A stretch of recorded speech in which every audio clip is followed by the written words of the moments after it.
नमस्कार। आकाशवाणी से प्रस्तुत है समाचार प्रभात।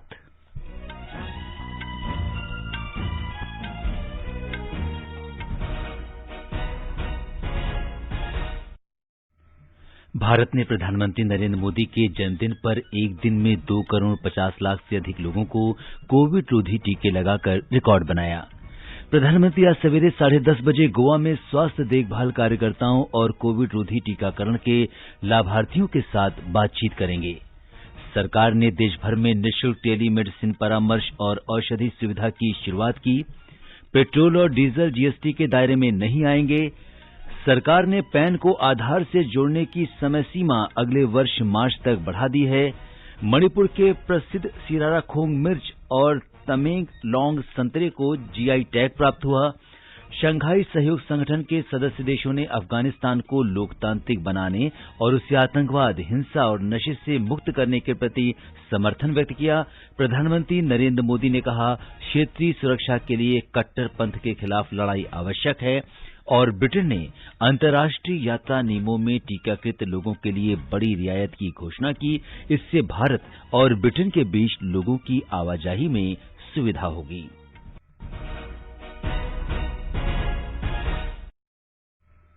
समाचार प्रभात में देवेंद्र त्रिपाठी के साथ मैं सिद्धार्थ सिंह।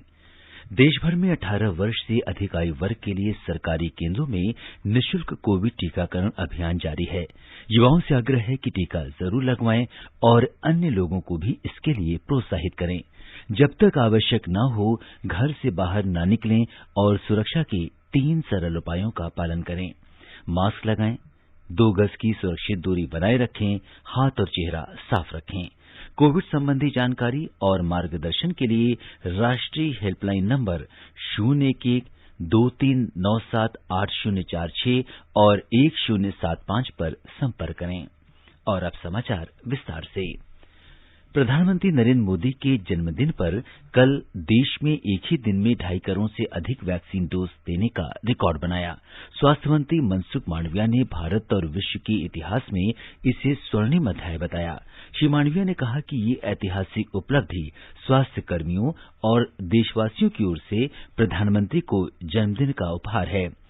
कोविन पोर्टल पर उपलब्ध जानकारी के अनुसार देश में अब तक लगाए गए वैक्सीन डोज की संख्या 79 करोड़ 25 लाख को पार कर गई है। प्रधानमंत्री नरेंद्र मोदी ने कहा है कि कल हुए रिकॉर्ड टीकाकरण पर प्रत्येक भारतीय को गर्व होगा। श्री मोदी ने ट्वीट में टीकाकरण अभियान को सफल बनाने में परिश्रम कर रहे चिकित्सकों, अनुसंधानकर्ताओं, प्रशासकों, नर्सों, स्वास्थ्य देखभाल और अग्रिम पंक्ति के कर्मियों का आभार व्यक्त किया। उन्होंने लोगों से अनुरोध किया कि वे कोविड-19 को हराने के लिए टीकाकरण को बढ़ावा दें। श्री मोदी ने भारतीय जनता पार्टी कार्यकर्ताओं की भी सराहना की, जिन्होंने अपनी सक्रिय भागीदारी के साथ सेवा और संपूर्ण अभियान को अंजाम दिया। प्रधानमंत्री ने कहा कि उन्हें लोगों के जीवन में सुधार लाने के लिए कार्यकर्ताओं के निरंतर प्रयासों पर गर्व है। उन्होंने कहा कि अभी बहुत कुछ किया जाना है और एक सुदृढ़, खुशहाल और समावेशी भारत का लक्ष्य हासिल होने तक संतुष्ट होकर नहीं बैठना है। श्री मोदी ने कल उनके जन्मदिन पर बधाई देने वाले सभी लोगों का आभार व्यक्त किया। प्रधानमंत्री ने कहा कि कल अनेक व्यक्तियों और संगठनों ने समाज सेवा के नेक कार्यों में योगदान दिया। श्री मोदी ने मीडिया का भी आभार व्यक्त किया, जिसने उनके जीवन की पुरानी यादों और घटनाओं को उजागर किया। प्रधानमंत्री नरेंद्र मोदी आज सवेरे 10:30 बजे वीडियो कॉन्फ्रेंस के जरिए गोवा में स्वास्थ्य देखभाल कार्यकर्ताओं और कोविड रोधी टीकाकरण के लाभार्थियों के साथ बातचीत करेंगे। गोवा के मुख्यमंत्री प्रमोद सावंत भी इस कार्यक्रम के दौरान उपस्थित रहेंगे।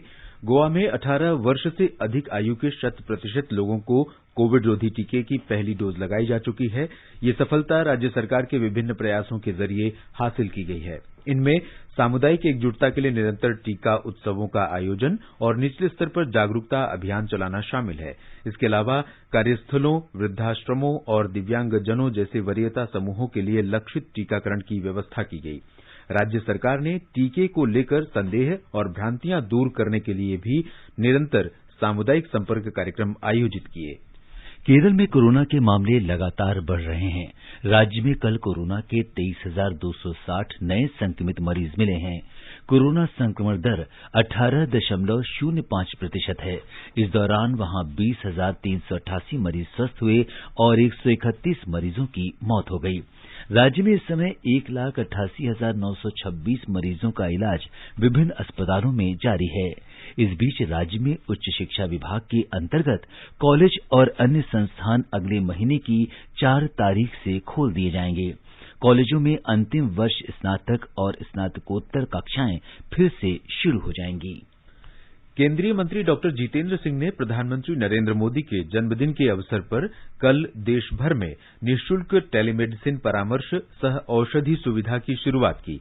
उन्होंने विज्ञान और प्रौद्योगिकी मंत्रालय के छात्र वैज्ञानिक संपर्क कार्यक्रम जिज्ञासा को 1 वर्ष के भीतर देश के 700 से अधिक जिलों के स्कूलों में विस्तारित किए जाने की भी घोषणा की। ये कार्यक्रम केंद्रीय विद्यालय संगठन के साथ संयुक्त रूप से देश के 170 जिलों में संचालित किया जा रहा है। डॉक्टर जितेंद्र सिंह ने इस अवसर पर कहा कि जब पूरा देश प्रधानमंत्री नरेंद्र मोदी का जन्मदिन मना रहा है, तब सेवा समर्पण अभियान मनाने का इससे बेहतर तरीका नहीं हो सकता। वित्त मंत्री निर्मला सीतारामन ने कहा है कि जीएसटी परिषद ने पेट्रोल और डीजल को जीएसटी के दायरे में लाने का प्रस्ताव नामंजूर कर दिया है। इस मुद्दे पर वस्तु और सेवाकर परिषद के दृष्टिकोण को स्पष्ट करते हुए उन्होंने कहा कि केरल उच्च न्यायालय के एक आदेश के बाद पेट्रोलियम उत्पादों को जीएसटी के अंतर्गत लाने का प्रस्ताव किया गया था, लेकिन राज्यों ने इस प्रस्ताव को नामंजूर कर दिया। It was decided by the Council that we shall go back to report to the court that indeed as per their desire, as per their direction, the Council had it on its agenda and it was discussed clearly stating that the High Court of Kerala has desired that this matter be brought to the GST's notice and discussed. It was discussed. This will be reported to the High Court of Kerala that we have discussed, and the GST Council felt that it wasn't the time for them to bring the petroleum products into the GST. वित्त मंत्री निर्मला सीतारामन ने कल लखनऊ में GST परिषद की बैठक के बाद बताया कि 2 जीवन रक्षक दवाओं जोलगेंजमा और विल्टेप्सो की कीमत लगभग 16 करोड़ रुपए है। परिषद ने इन दोनों दवाओं पर जीएसटी न लगाने का फैसला किया है। परिषद ने कैंसर से जुड़ी दवाओं और बायोडीजल पर जीएसटी को 12% से घटाकर 5% कर दिया है। दिव्यांगों द्वारा इस्तेमाल किए जा रहे वाहनों के लिए रेट्रोफिटमेंट किट पर भी जीएसटी घटाकर 5% कर दी गई है। जीएसटी परिषद ने 2 मंत्री समूहों के गठन का फैसला भी किया है। इनमें से एक समूह जीएसटी दर को युक्तिसंगत बनाने का काम देखेगा, जबकि दूसरा समूह ई-वे बिल, फास्टैग, प्रौद्योगिकी संबंधी मुद्दे और अनुपालन संबंधी मुद्दे देखेगा। सरकार ने पैन कार्ड को आधार से जोड़ने की समय सीमा 6 महीने बढ़ा दी है। पहले ये सीमा इस महीने की 30 तारीख तक थी, अब इसे बढ़ाकर अगले वर्ष 31 मार्च तक कर दिया गया है। आयकर विभाग ने कहा है कि कोरोना महामारी के कारण विभिन्न पक्षों की कठिनाइयां दूर करने की केंद्र सरकार की प्रतिबद्धता और इस मुद्दे पर हितग्राहियों के अनुरोध पर विचार करते हुए ये निर्णय लिया गया है। आयकर अधिनियम के तहत जुर्माने की कार्रवाई पूरी करने की तारीख भी मौजूदा 30 सितंबर से बढ़ाकर अगले साल मार्च कर दी गई है। इसके अलावा बेनामी संपत्ति लेन देन निरोधक अधिनियम के तहत न्यायिक प्राधिकरण द्वारा नोटिस जारी करने और आदेश पारित करने की समय अवधि भी मार्च 2022 तक बढ़ा दी गई है। मणिपुर के प्रसिद्ध सिराराखोंग मिर्च और तमिंगलोंग संतरे को जियोग्राफिकल इंडेक्स टैग मिल गया है। मुख्यमंत्री एन बीरेन सिंह ने कल राज्य में वन धन विकास केंद्र मेले के उद्घाटन के अवसर पर ये जानकारी दी। इससे पहले उन्होंने राज्य के वन विभाग मुख्यालय में वन धन विकास केंद्र के आउटलेट का उद्घाटन भी किया। इस आउटलेट से राज्य के वन धन केंद्र में तैयार उत्पादों की बिक्री की जाएगी। श्री बीरेन सिंह ने कहा कि बहुत कम समय में ही मणिपुर इस स्कीम के लिए एक आदर्श राज्य बनकर उभरा है। पिछले महीने की 8 तारीख को जनजातीय कार्य मंत्रालय के अंतर्गत 34वें ट्राइफेड स्थापना दिवस पर आयोजित प्रथम वन धन वार्षिक पुरस्कार समारोह में मणिपुर को 5 राष्ट्रीय पुरस्कार प्रदान किए गए। मुख्यमंत्री ने यह भी बताया कि इस स्कीम के तहत अब तक मणिपुर में 3,320 स्वयं सहायता समूहों की 41,908 महिलाएं लाभान्वित हो चुकी हैं। आगे बढ़ने से पहले एक नजर मुख्य समाचारों पर। भारत ने प्रधानमंत्री नरेंद्र मोदी के जन्मदिन पर एक दिन में 2 करोड़ 50 लाख से अधिक लोगों को कोविड रोधी टीके लगाकर रिकॉर्ड बनाया। प्रधानमंत्री आज सवेरे 10:30 बजे गोवा के स्वास्थ्य देखभाल कार्यकर्ताओं और कोविड रोधी टीकाकरण के लाभार्थियों के साथ बातचीत करेंगे। सरकार ने देशभर में निःशुल्क टेलीमेडिसिन परामर्श और औषधि सुविधा की शुरुआत की। पेट्रोल और डीजल जीएसटी के दायरे में नहीं आएंगे।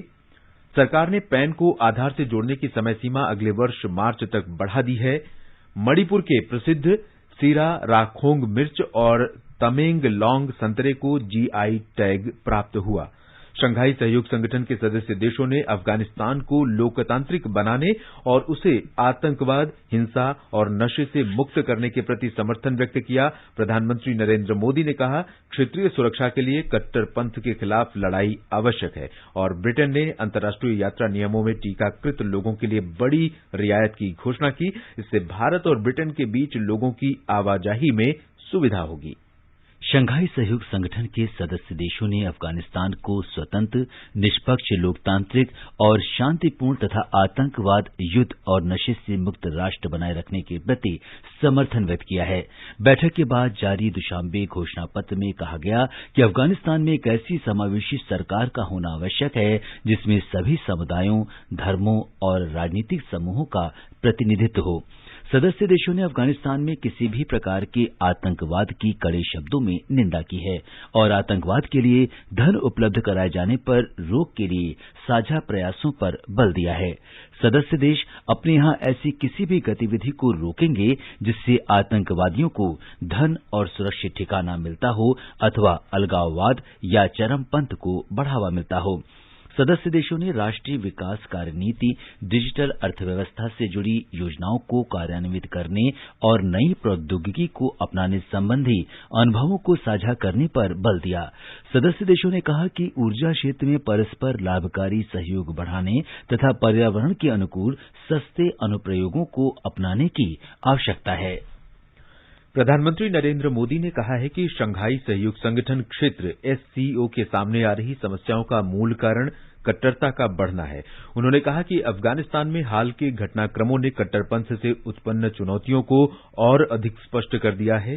शंघाई सहयोग परिषद के राष्ट्राध्यक्षों की 21वीं बैठक के पूर्ण सत्र को वर्चुअली संबोधित करते हुए प्रधानमंत्री मोदी ने कहा कि इस क्षेत्र में सबसे बड़ी चुनौती शांति, सुरक्षा और विश्वास की कमी से संबंधित है। प्रधानमंत्री ने कहा कि कट्टरपंथ के खिलाफ लड़ाई न केवल क्षेत्रीय सुरक्षा और विश्वास के लिए आवश्यक है, बल्कि युवाओं के उज्जवल भविष्य को सुनिश्चित करने के लिए भी आवश्यक है।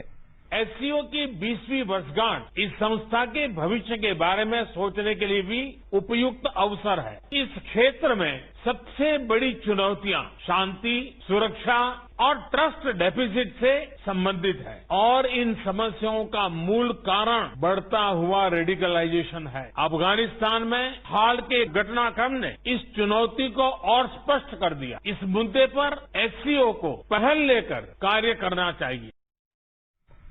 राष्ट्रपति रामनाथ कोविंद आज शिमला में राष्ट्रीय लेखा परीक्षा और लेखा अकादमी में भारतीय लेखा परीक्षा और लेखा सेवा के अधिकारियों के प्रशिक्षण समापन समारोह को संबोधित करेंगे।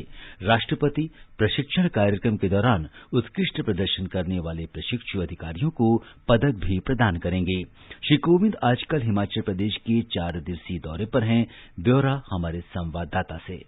समापन समारोह राष्ट्रीय लेखा परिषद तथा लेखा अकादमी शिमला के यारो कॉम्प्लेक्स में सुबह 11 बजे आयोजित किया जाएगा। राज्यपाल राजेंद्र विश्वनाथ आर्लेकर, मुख्यमंत्री जयराम ठाकुर और भारत के नियंत्रक और महालेखा परीक्षक गिरीश चंद्र मुर्मू इस कार्यक्रम में शामिल होंगे। इस अवसर पर भारतीय लेखा परीक्षा एवं लेखा सेवा के 2018 एवं 2019 बैच के 38 अधिकारी प्रशिक्षुओं को राष्ट्रपति की उपस्थिति में प्रशिक्षण समाप्ति सर्टिफिकेट्स प्रदान किए जाएंगे। प्रत्येक बैच के 3 शीर्ष प्रदर्शन करने वाले अधिकारी प्रशिक्षुओं को राष्ट्रपति द्वारा स्वर्ण, रजत और कांस्य पदक से सम्मानित किया जाएगा। गौरतलब है कि भारतीय लेखा परीक्षा तथा लेखा सेवा के अधिकारी भारत के नियंत्रक और महालेखा परीक्षक की संस्था को नेतृत्व प्रदान करते हैं और भारत के नियंत्रक तथा महालेखा परीक्षक की सहायता करने के लिए पूरे संगठन में शीर्ष और मध्य नेतृत्व स्तर पर संवैधानिक जिम्मेदारियां निभाते हैं। संजीव सुंद्रियाल, आकाशवाणी समाचार, शिमला। बृहन्मुंबई महानगर पालिका के सीरो सर्वेक्षण के अनुसार शहर की 85% से अधिक आबादी में कोरोना वायरस के खिलाफ प्रतिरक्षण क्षमता विकसित हो गई है। निगम ने लोगों को सलाह दी है कि वे सरकार द्वारा निर्धारित सुरक्षा दिशा निर्देशों का सख्ती से पालन करना जारी रखें।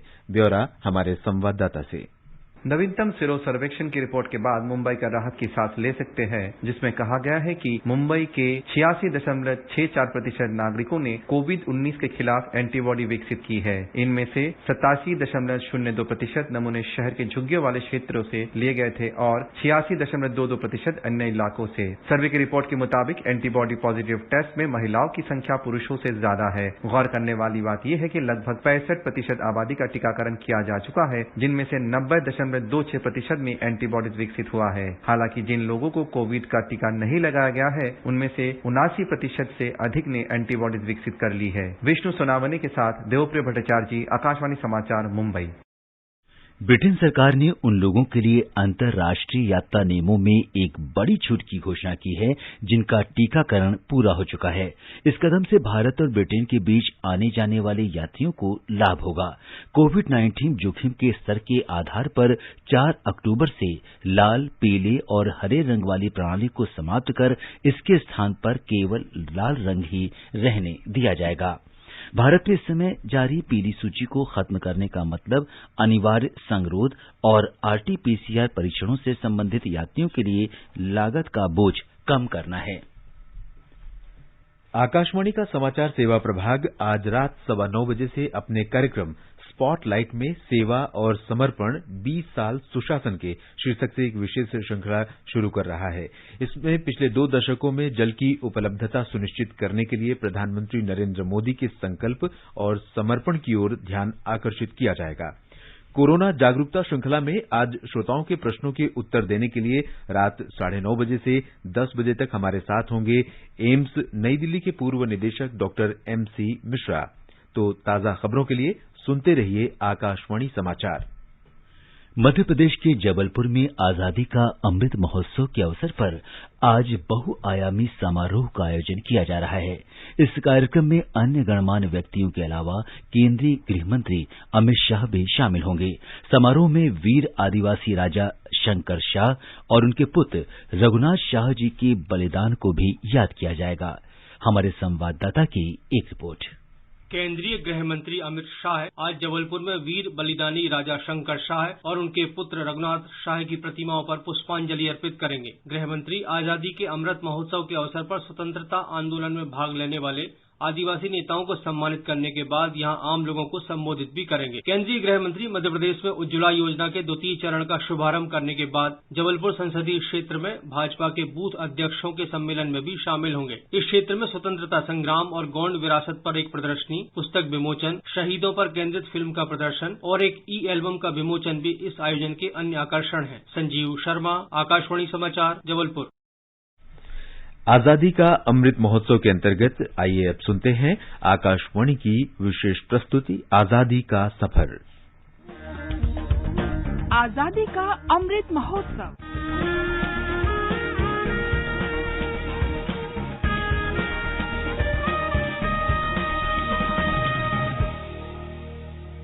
आजादी का सफर आकाशवाणी के साथ एक राष्ट्र का जन्म। भारत का गौरवशाली स्वतंत्रता संग्राम आधुनिक विश्व के अब तक के सबसे बड़े संघर्षों में से एक है और आकाशवाणी समाचार आपके लिए प्रतिदिन लेकर आता है इसी संग्राम की एक झलक। आज एक महान स्वतंत्रता सेनानी और क्रांतिकारी मदन लाल ढींगरा की जयंती है। उनका जन्म 18 सितंबर 1883 को अमृतसर में हुआ था। जब तक गुलाम है देश मेरा तो मौज कहाँ है जीने में, कसम है इस मिट्टी की हमको यही काम अब करना है, देश की खातिर जीना है, देश की खातिर मरना है। जुलाई सन 1909 में ढींगरा ने इंपीरियल इंस्टीट्यूट की एक सभा में भारत सचिव के सलाहकार सर विलियम कर्जन वायली की हत्या कर दी। मुकदमा चला तो उन्होंने ये कहते हुए सरकारी वकील की सेवाएं लेने से इनकार कर दिया कि वो अदालत की वैधता को स्वीकार नहीं करते। उन्होंने घोषणा की कि उनकी ये कार्रवाई देशभक्त भारतीयों की अमानवीय फांसी और निर्वासन का विनम्र बदला है।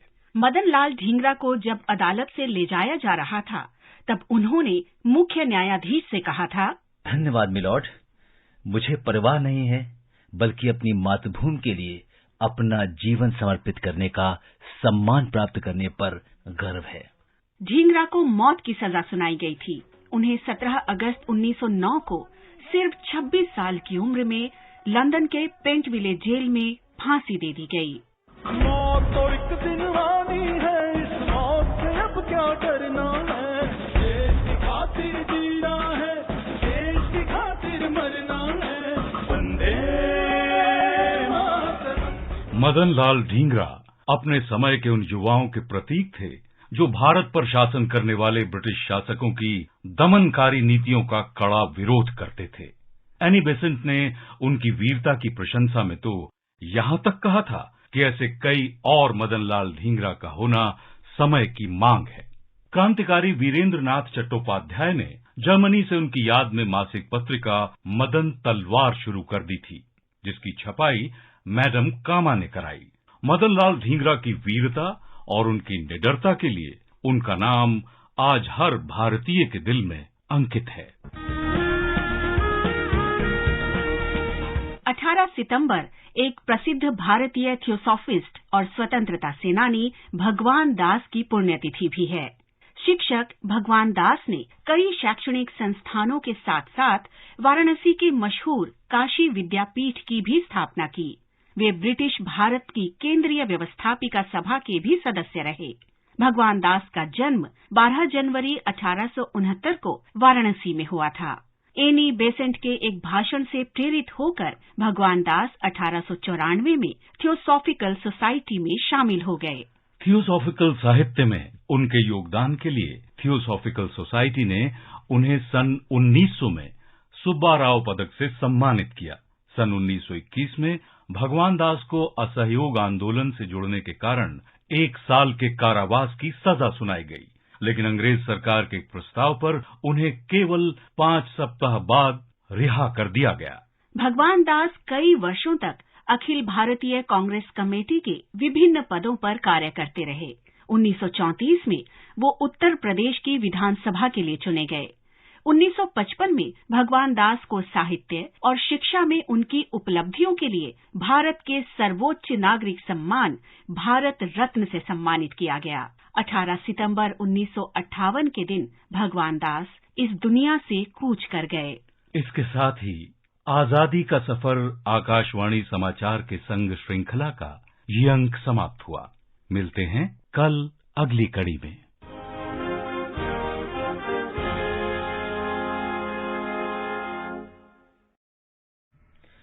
आकाशवाणी समाचार सुनते रहें और आजादी का अमृत महोत्सव में हमारे साथ शामिल रहें। आजादी के 75 वर्षों का पर्व अमृत महोत्सव के पावन अवसर पर आकाशवाणी समाचार लेकर आया है अमृत महोत्सव क्विज। आप भी इस क्विज का हिस्सा बन सकते हैं। हमारे समाचार बुलेटिनों में पूछे गए स्वतंत्रता आंदोलन से जुड़े प्रश्नों का जवाब देकर। आपसे ये सवाल प्रत्येक सोमवार और मंगलवार को सुबह 8 बजे प्रसारित होने वाले बुलेटिन समाचार प्रभात में पूछे जाएंगे। श्रोता ईमेल amritmahotsavquiz@gmail.com पर अपने जवाब भेज सकते हैं। जवाब के साथ आप अपना नाम, पता और फोन नंबर भी भेजिए ताकि विजेता बनने पर हम आपसे संपर्क कर सकें। विजेता का चुनाव ईमेल पर मिले सही जवाबों में से लकी ड्रॉ के माध्यम से होगा और इसकी घोषणा अगले दिन इसी बुलेटिन में की जाएगी। विजेता को प्रमाण पत्र के साथ एक उपहार भी दिया जाएगा। साथ ही विजेता का नाम हमारे ट्विटर हैंडल पर भी फ्लैश होगा। तो आइए मनाएं आजादी के 75 वर्षों का पर्व अमृत महोत्सव आकाशवाणी समाचार के साथ।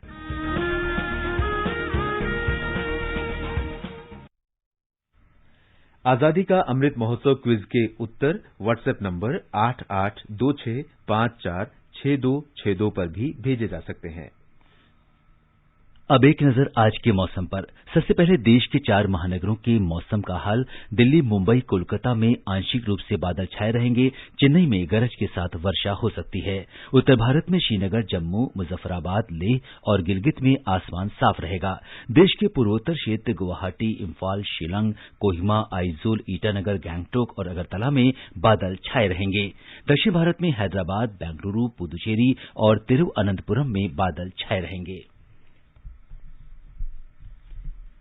ये समाचार हमारी वेबसाइट newsonair.gov.in/हिंदी पर भी उपलब्ध हैं। देवेंद्र, बताएं कि आज के समाचार पत्रों में क्या विशेष है। जी सिद्धार्थ, प्रधानमंत्री नरेंद्र मोदी के जन्मदिन पर टीकाकरण के नए विश्व कीर्तिमान स्थापित होने का समाचार लगभग सभी अखबारों ने सुर्खियों में दिया है। जनसत्ता की सुर्खी है, एक दिन में दी गई 2.5 करोड़ से ज्यादा खुराक। एक अनुमान के मुताबिक देश में 1 सेकंड में औसतन करीब 500 खुराक लगाई गई। हिंदुस्तान की सुर्खी है, प्रधानमंत्री के जन्मदिन पर चीन को पीछे छोड़ा, रचा नया कीर्तिमान। न्यूजीलैंड की आबादी का 4 गुना से ज्यादा एक दिन में टीकाकरण। अमर उजाला लिखता है, पहली बार देश में 1 लाख से ज्यादा टीकाकरण शिविर।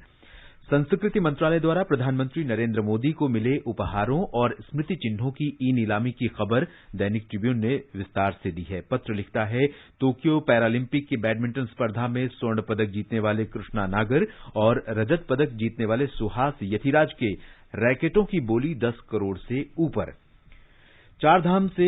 चारधाम यात्रा के आज से शुरू होने का समाचार राजस्थान पत्रिका में है। कोरोना के कारण यात्रा के दौरान भक्तों को किसी कुंड में स्नान की इजाजत नहीं होगी।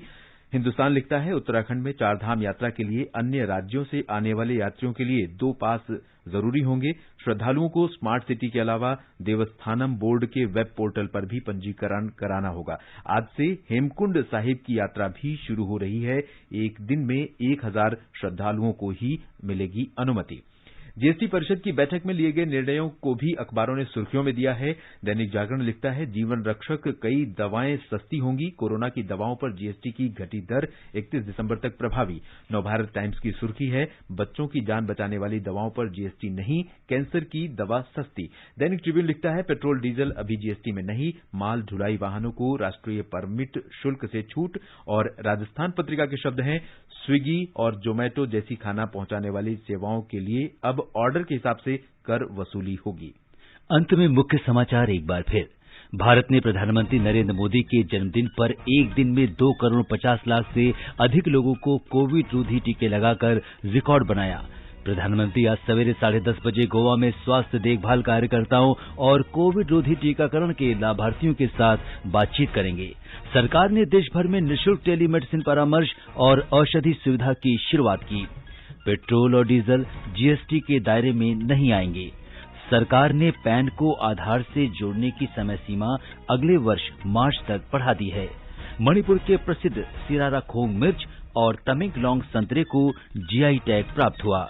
शंघाई सहयोग संगठन के सदस्य देशों ने अफगानिस्तान को लोकतांत्रिक बनाने और उसे आतंकवाद, हिंसा और नशे से मुक्त करने के प्रति समर्थन व्यक्त किया।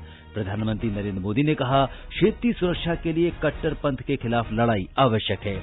और ब्रिटेन ने अंतर्राष्ट्रीय यात्रा नियमों में टीकाकृत लोगों के लिए बड़ी रियायत की घोषणा की। इससे भारत और ब्रिटेन के बीच लोगों की आवाजाही में सुविधा होगी। इसके साथ ही समाचार प्रभात का ये अंक समाप्त हुआ। नमस्कार।